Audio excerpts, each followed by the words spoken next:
नमस्ते भाई, good afternoon. कैसे हैं आप सभी लोग? Good evening. हाँ जी, कैसे हैं आप? हम आपको लाइव दिखाई दे रहे हैं। थैंक यू जी, थैंक यू। जो भी बर्थडे हमें विश कर रहे हैं उन सभी का बहुत बहुत धन्यवाद। हाथ जोड़कर धन्यवाद। थैंक यू जी। रवि, रोहित, ध्रुव, स्वाति, माया त्यागी, मृतिका दास, काफी सारे बच्चे हैं जो विश कर रहे हैं। थैंक यू भाई, थैंक यू।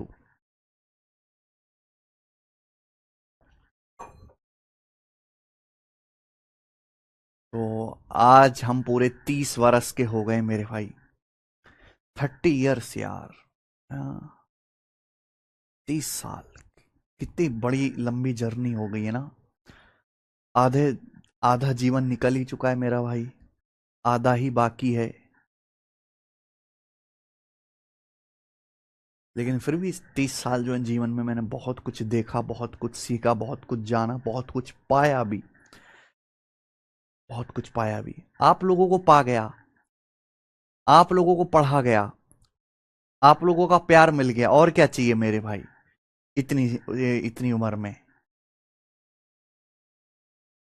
पार्टी। हाँ बिल्कुल, पार्टी करेंगे मेरे भाई।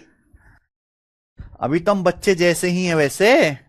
वो अलग बात है कि हमारे खुद के दो दो बच्चे हैं, पर हम भी अभी बच्चे हैं। पार्टी करेंगे दोस्तों शाम को 7 बजे लाइव। ठीक है जी। इससे अगली वाली क्लास नहीं लूंगा मैं। शाम को 7 बजे हम लाइव पार्टी करेंगे अपने चैनल गगन प्रताप मैथ्स पर। तो इंटरनेट बचा के रखे मेरे भाई। देखिए हमारी टीम ने लाइव इवेंट शेड्यूल करके रखा है।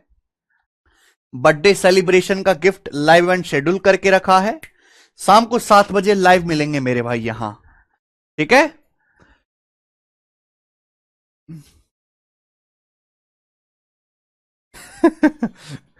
Thank you Rajiv Rana ji. राजीव राणा कह रहे हैं युवा सम्राट गणित के अध्यापक गगन प्रताप सर जी को धुआंधार बधाई। Thank you Rana ji. Thank you मेरे भाई। चलो, वैसे तो आज हमारी टीम भी कह रही थी यार आज तो पार्टी करेंगे।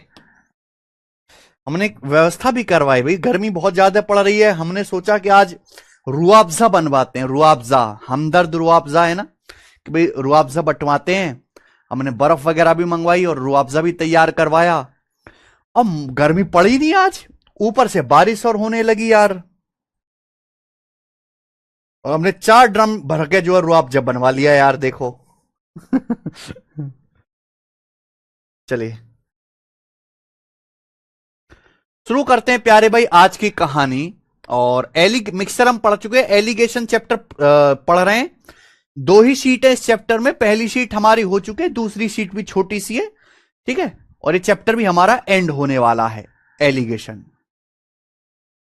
चलो ये बताएंगे मेरे भाई। पहली शीट में सवाल नंबर 47, 4 क्वेश्चन रह गए हैं। बताइए सवाल ये है, ये बहुत इंपॉर्टेंट क्वेश्चन है मेरे भाई। ये आपके एग्जाम की कैलकुलेशन में भी काम करेगा।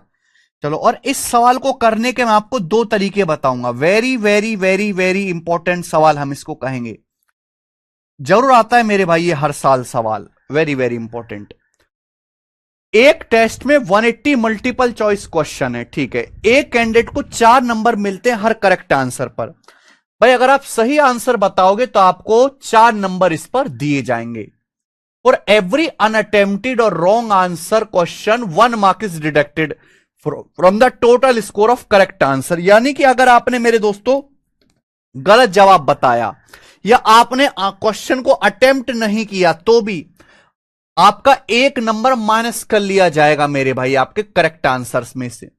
अगर कैंडिडेट का स्कोर 450 नंबर आया है एक टेस्ट में, तो पूछा है कितने सवालों को उसने सही जवाब दिए हैं। कितने सवालों को उसने सही जवाब दिए हैं मेरे भाई, ये बताओ दोस्तों। तो पहला तरीका है एलिगेशन मेथड। भाई यहां पे देखिए हम एलिगेशन लगा देते हैं मार्क्स पर क्वेश्चन पे। मार्क्स पर क्वेश्चन पे मेरे भाई, पर क्वेश्चन मार्क्स, मार्क्स पर क्वेश्चन पे। अगर आप एक सवाल सही करते हो तो आपको पर क्वेश्चन 4 नंबर मिलेंगे, 4 मार्क्स मिलेंगे मेरे भाई, 4 मार्क्स। लेकिन अगर आप एक क्वेश्चन गलत कर रहे हो, गलत करो, रॉन्ग कर रहे हो, तो आपके टोटल स्कोर में से मेरे भाई 1 मार्क्स, 1 मार्क्स काट लिया जाएगा, 1 मार्क्स काट लिया जाएगा। आपको टोटल कितना स्कोर मिला है? 450। आपका टोटल स्कोर 450 नंबर आया है और आपने क्वेश्चन किए 180। 180 क्वेश्चंस में से आपका स्कोर 450 आया। तो आप ये पता लगाओ आउट ऑफ टोटल रॉन्ग और सही सारे क्वेश्चंस को मिला के पर क्वेश्चन एवरेज मार्क्स कितने मेरे भाई? 0 से 0, 9 पंजे 45, 9 दूनी 18, यानी कि 2.5। तो यानी कि आपका जो एवरेज स्कोर है वो 2.5 मार्क्स पर क्वेश्चन है। 2.5 मार्क्स पर क्वेश्चन। भाई सही क्वेश्चन करने पर आपको 4 नंबर मिलेंगे, गलत करा या छोड़ा तो 1 नंबर कट जाएगा। और आपका जो स्कोर बना है 180 क्वेश्चंस पे 450 नंबर बना है, तो पर क्वेश्चन मार्क्स कितने आपको मिले? 2.5। एलिगेशन लगा देंगे मेरे भाई, क्वेश्चंस की संख्या का रेशियो आ जाएगा।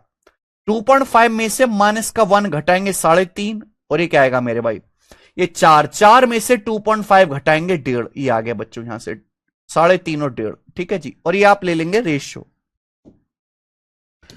ये आप रेशियो लेंगे मेरे भाई, तो ये 5 से कट जाएगा, 5 सत्ते 35 और ये 5 तिये 15, 7:3। यानी कि सही और गलत क्वेश्चन की संख्या का रेशियो 7:3 है। तो टोटल क्वेश्चन कितने हुए मेरे भाई? 10 की वैल्यू सवाल में यहां पर 180 दी है, यानी कि 18 गुना, 18 टाइम्स हो गया 18 गुना। तो आपसे सवाल में यह पूछा गया है कितने क्वेश्चन करेक्ट किए हैं, तो 7 क्वेश्चन यहां पे 7 यूनिट करेक्ट किए हैं सही। तो 7 की वैल्यू भी 18 गुना आएगी, 18 सत्ते 126, यानी कि 126 क्वेश्चन आपने यहां पे करेक्ट किए। किधर गया? सी ऑप्शन इसका आंसर आ जाएगा, सी ऑप्शन। ठीक है जी। तो ये सवाल को करने का एक मेथड है जिसे हम एलिगेशन मेथड कह सकते हैं, yet it is not the best method. ये बेस्ट मेथड नहीं है, पर आपको आना जरूर चाहिए। एक्स वाई मान के भी सवाल को बताया करा जा सकता है। एक्स वाई मान के कि माना एक सवाल सही किए, वाई गलत किए। अब इस सवाल को करने का बेस्ट मेथड मैं आपको समझाऊंगा, शिफ्टिंग मेथड। शिफ्टिंग मेथड, इसमें आपको थोड़ा सा दिमाग ज्यादा लगाना पड़ेगा, थोड़ा सा दिमाग लगाना पड़ेगा, पर आंसर आपका क्विक आएगा मेरे भाई। और आप अपने जो है ये मान के चलो,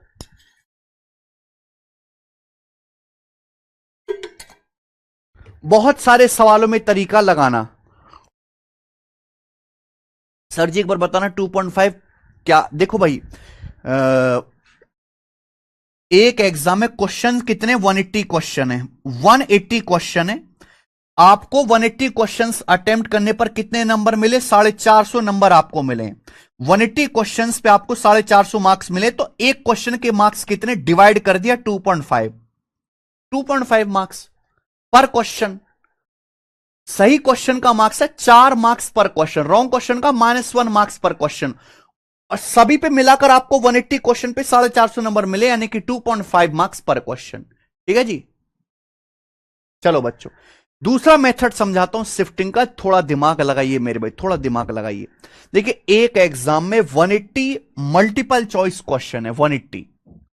अगर आप सही करते हो तो आपको 4 नंबर मिलेगा, गलत करोगे या सवाल अटेम्प्ट नहीं करोगे तो 1 नंबर कट जाएगा।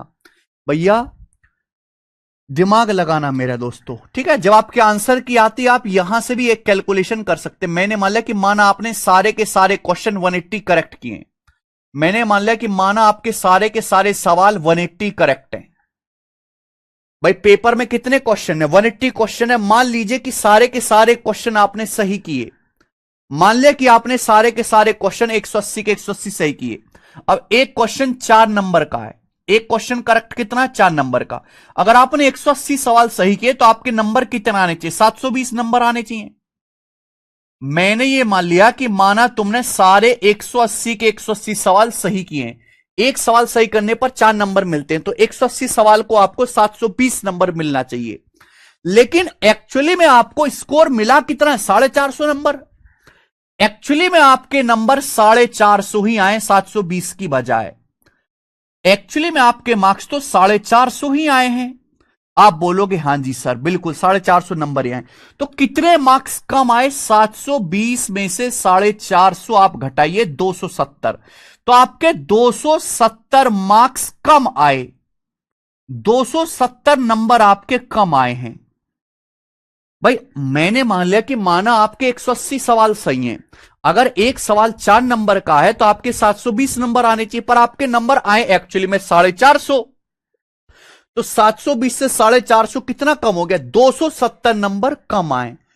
क्यों कम आए 270 नंबर? वाई दिस 270 नंबर कम आएंगे?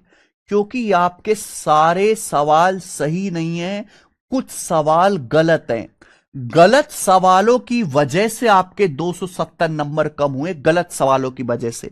मेरे भाई, जब आप कोई सवाल एक सही करते हो तो आपको 4 नंबर मिलता है, लेकिन जब वो सवाल आप सही ना करके गलत कर देते हो या अटेम्प्ट नहीं करते हो तो आपका 1 नंबर माइनस हो जाता है, माइनस हो जाता है 1 नंबर। यानी कि एक सवाल सही ना अटेम्प्ट करके, अगर एक सवाल सही ना करके आप गलत करते हो मेरे भाई, तो आपको 5 नंबर का नुकसान होता है, 5 मार्क्स का नुकसान होता है मेरे दोस्तों। क्या आपको मेरी बात समझ में आ रही है? अगर आप एक सवाल सही करोगे तो आपको 4 मार्क्स मिलेगा, लेकिन जब आप वो सही ना करके गलत कर दोगे तो आपका 4 नंबर मिलना तो छोड़ो, 1 नंबर उल्टा कटेगा। यानी कि एक सवाल सही करने की बजाय जब आप गलत करते हो तो 4 नंबर बढ़ने की बजाय 1 नंबर कट जाता है, यानी कि आपको 5 नंबर का नुकसान हो जाता है मेरे भाई। आपको टोटल 270 नंबर कम मिले, एक क्वेश्चन गलत करने पर 5 नंबर का नुकसान होता है, तो 270 नंबर आपको कम मिले। यानी कि आपने कितने क्वेश्चन गलत किए होंगे?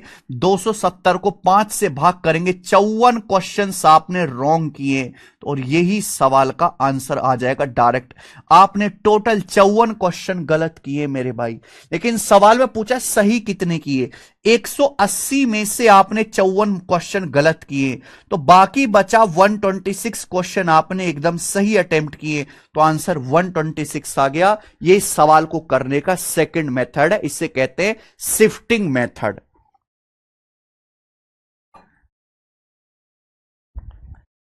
बच्चों, क्या आपको यह मेथड समझ आ गया?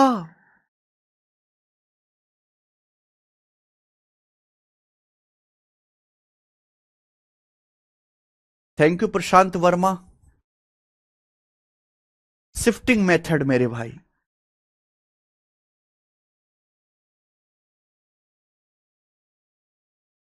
जब आपकी एक्चुअल आंसर की आते वहां भी मेरे भाई इस तरह के क्वेश्चन आ जाते हैं। नहीं तो सार, शिफ्टिंग मेथड इसे बोलते हैं। बढ़िया है ना? एक सवाल चलो मैं आपको और करवा देता हूं ऐसा।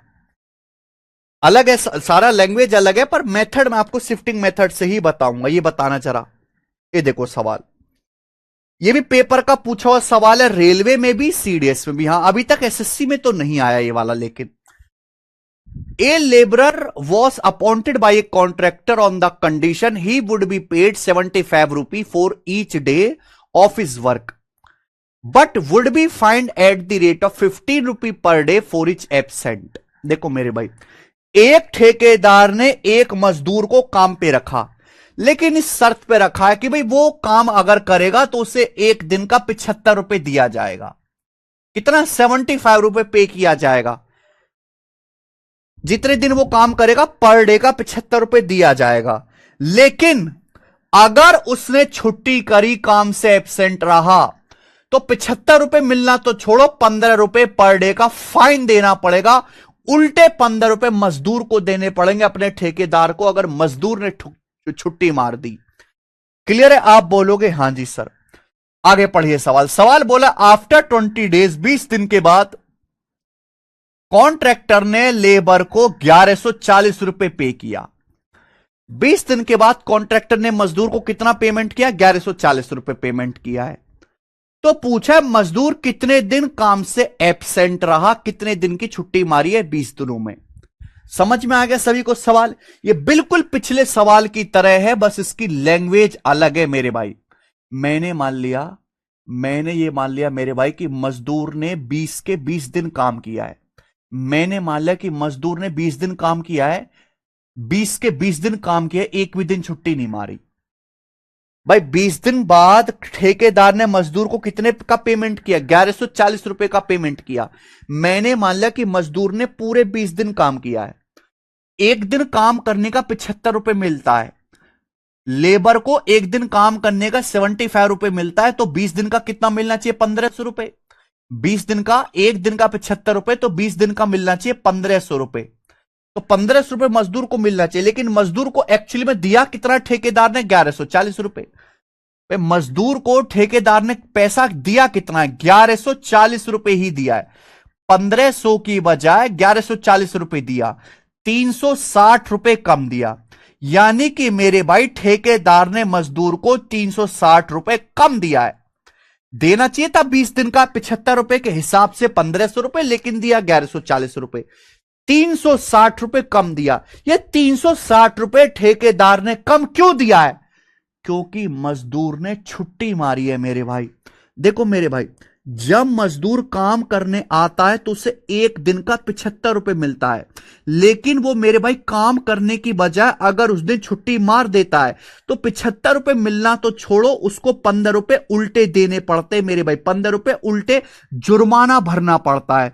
यानी कि एक दिन काम पे ना आने की वजह अगर आप छुट्टी मारोगे तो +75 की बजाय -15 हो जाता है, 90 रुपए का नुकसान होता है।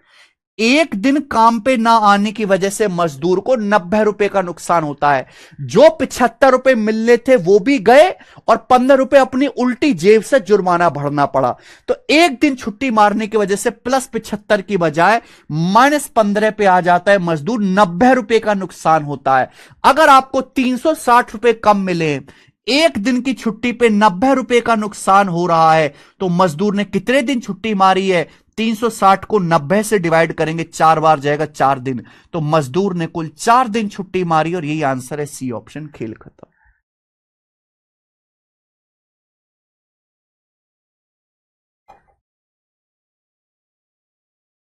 समझ में आ गया? तो आप इस सवाल को एलिगेशन से भी कर सकते थे, बट ये बेस्ट मेथड है। 2 क्वेश्चन मैंने इस टाइप के करा दिए भाई, 47वां 48वां। समझ में आया होगा। आगे चलेंगे भाई, अब आगे चलेंगे। सवाल नंबर 49। ये बताइए बच्चे, बेहतरीन क्वेश्चन दोस्तों, सीजीएल 2023 के पेपर का सवाल है ये, प्री का क्वेश्चन।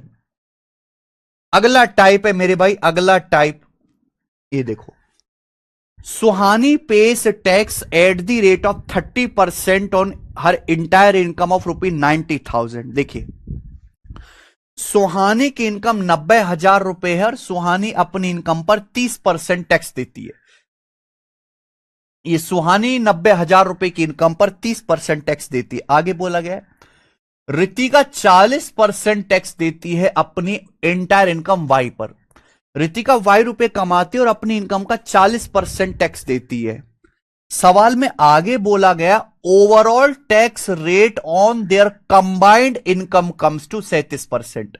दोनों की कंबाइंड इनकम पर, यानी कि सुहानी प्लस रितिका की कंबाइंड इनकम पर टैक्स 37% है।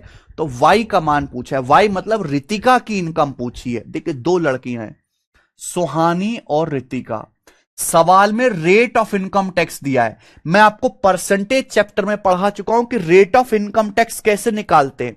रेट ऑफ इनकम टैक्स निकालते हैं कि भाई आपने टैक्स कितना पे किया है, आपकी इनकम कितनी है, गुणा 100%। यानी कि rate of income tax income को बेस मान के निकाला जाता है। अगर आप रेट ऑफ इनकम टैक्स पे एलिगेशन लगाओगे, सीधा इनकम का रेशियो आएगा। भाई सुहानी अपनी इनकम पे 30% टैक्स दे रही है, रितिका अपनी इनकम का 40% टैक्स दे रही है। दोनों की कंबाइंड इनकम पर, सुहानी प्लस रितिका दोनों की कंबाइंड इनकम पर टैक्स का रेट 37% है। दोनों की कंबाइंड इनकम पर टैक्स का रेट 37% है। आप बोलोगे जी सर, एलिगेशन लगाओ, रेशियो आ जाएगा 40 - 37 3 आ गया, 37 - 30 7 आ गया। तो 3:7 दोनों की इनकम का रेशियो आ गया, सुहानी की भी और रितिका की भी। सुहानी की इनकम तो ऑलरेडी बताई गई, 90,000 रुपए। 3 की वैल्यू 90,000 यानी कि 30,000 गुना। तो 7 की वैल्यू भी 30,000 गुना आएगी, यानी कि 7 तिया 21, 2,10,000 रुपए आ गए मेरे भाई। 2,10,000 रुपए इस सवाल का आंसर आ गया। ये वाई का मान है, रितिका की income. Option number D correct है। तो ये बेसिक सवाल था जिसे हर कोई कर सकता है। लास्ट क्वेश्चन ये बताओ, 50 नंबर सवाल। ये बताइए जी, इस क्वेश्चन का क्या आंसर है। बहुत बढ़िया सवाल, एसएससी जीडी 2021 के पेपर में है। अगला टाइप, जीडी के पेपर में आया है। थैंक यू अरविंद साल्वे जी। सोचो बच्चों, आप इस सवाल को किस तरीके से करेंगे।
क्या आप कर पाए? देखिए, अनुराग और अमरदीप के बीच 72,000 रुपए हैं। बहुत तगड़ा सवाल है। अनुराग अपनी इनकम का 16% खर्च करता है, जबकि अमरदीप अपनी इनकम का 28% खर्च करता है। अमरदीप, दोनों खर्च कर रहे हैं। अब उनके पास कुल अमाउंट का, यानी कि अनुराग और अमरदीप के पास जो टोटल अमाउंट था 72,000, कुल अमाउंट का 79% ही बचा। तो पूछा अनुराग के पास कुल कितनी राशि बची है। समझे आप मेरी बात? तो भाई दो, यहां पे ये समझे कि दो लोग हैं, अनुराग और अमरदीप। प्यारे बच्चे, दो लोग हैं, अनुराग और अमरदीप। अनुराग और अमरदीप, मेरी बात जरा ध्यान से सुनेगा भाई साहब। अनुराग के पास जो, अनुराग अमरदीप के पास टोटल 72,000 रुपए हैं।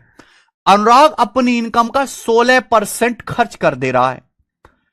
अमरदीप अपनी इनकम का 28% खर्च कर रहा है। अमरदीप, दोनों ने अपनी कंबाइंड इनकम का, कुल इनकम का खर्च किया, 79% बचा। आप बताओ, 100% कुल इनकम है, 100% में से अगर 79% ही बचा है तो मेरे भाई खर्च कितना कर दिया दोनों ने कंबाइंड इनकम का? 21%। तो अनुराग और अमरदीप ने अपनी कंबाइंड इनकम का 21% खर्च किया। अनुराग प्लस अमरदीप का 21% खर्च हो गया।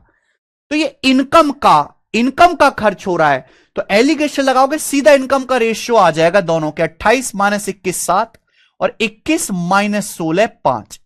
ये आ गया 7:5। अनुराग और अमरदीप की इनकम का रेशियो टोटल क्या आ गया मेरे भाई? 12। 7 5 12। टोटल की वैल्यू यहां दी है 72,000 रुपए। तो 12 की वैल्यू क्वेश्चन में 72,000 रुपीज है, 6,000 गुना। पूछा अनुराग के पास कुल कितनी राशि बची? 6,000 गुना। तो 7 की वैल्यू भी 6,000 गुना आएगी, 42,000 रुपए। तो अनुराग के पास 42,000 रुपए हैं। 42,000 आंसर नहीं आया। अगर आप क्वेश्चन को ढंग से देखेंगे तो क्वेश्चन में पूछा है what amount is left with Anurag now. Anurag के पास कितना अमाउंट बचा? भाई ये इनिशियल, हमेशा जो बेस ये रेशियो आता है ये इनिशियल वैल्यू का आता है, इनिशियली। यानी कि इनिशियली दोनों के पास 72,000 रुपए थे, जिसमें से अनुराग के पास 42,000 रुपए हैं। लेकिन सवाल में पूछा अनुराग के पास कुल कितना अमाउंट बाकी है। भाई अनुराग के पास 42,000 था, 42,000, उसमें से अनुराग ने खर्च कितना कर दिया? अनुराग ने खर्च कर दिया 16%। तो 42,000 में से 16% खर्च कर दिया। 100% में से 16 घटाओ, 16 खर्च कर दिया, बचा कितना? 84%। तो अनुराग के पास 42,000 का 84% बचा। और ये आंसर आएगा, परसेंटेज से 2 जीरो जाएगा और एंड में 0 2 चौक 8, 0 के बाद 8, यानी कि ऑप्शन नंबर यहां से ए करेक्ट है। अब आगे बात समझे, 35,280। कुछ ही बच्चों का आंसर आया। देखो इस सवाल में हिल गए ना सारे बालक, ऐसे करते हो आप लोग। थोड़ा सा सवाल चेंज होता है, आप हिल जाते हो। यह सवाल जीडी 2021 के पेपर का है। एसएससी जो जीडी 2021 का पेपर कभी आप सॉल्व करके देखना, नानी याद आ जाएगी। आज का जो सीजल का पेपर आ रहा उससे टफ पेपर था एसएससी जीडी का।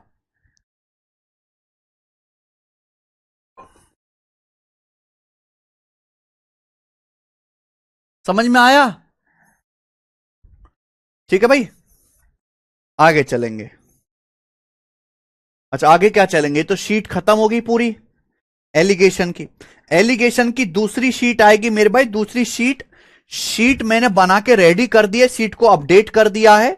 और इस चैप्टर में मैंने मिक्सचर एलिगेशन में जितना पढ़ा है केवल उतना पढ़ना, घर पे कुछ भी नहीं पढ़ना। कोई सवाल, कोई प्रीवियस की किताब कुछ करने की जरूरत नहीं है। 28 का क्या हुआ? उसका कुछ नहीं, अमरदीप के बारे में पूछा ही नहीं है, केवल अनुराग के बारे में पूछा, तो अनुराग पे ध्यान देंगे। एलिगेशन की दूसरी शीट है। दूसरी शीट में 40 सवाल है मेरे भाई। ठीक है जी, देखो ये करते हैं हम कल से। ठीक है जी, आज इतना ही छोड़ेंगे भाई, हमें बहुत सारी तैयारी करनी है इवेंट की। ठीक है, आज इतना ही। आपकी बर्थडे की दुआओं के लिए बहुत बहुत शुभकामनाएं। कल करेंगे मेरे भाई एलिगेशन की दूसरी शीट। धन्यवाद। शाम को 7 बजे चैनल पे लाइव जरूर आके मिलेंगे गण प्रताप मैथ्स।